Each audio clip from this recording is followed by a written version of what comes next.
ลายเมื่อวาน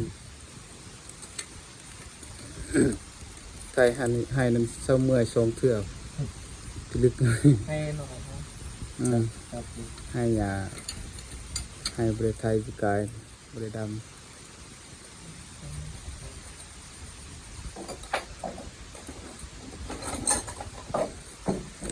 เก่าแล้วพี่น้อง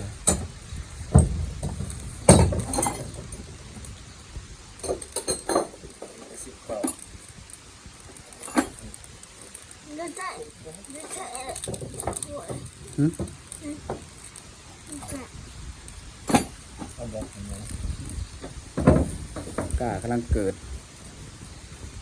ตรง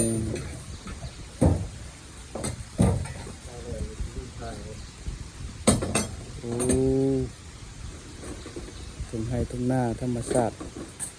ตอนนี้ฝนกำลังตก เม็ดฝนตกฤดูกาลเห็นให้เห็นหน้าแล้วทุกคนเลยถ่ายบรรยากาศทุ่งไร่ทุ่งนาให้เบิ่งให้ชม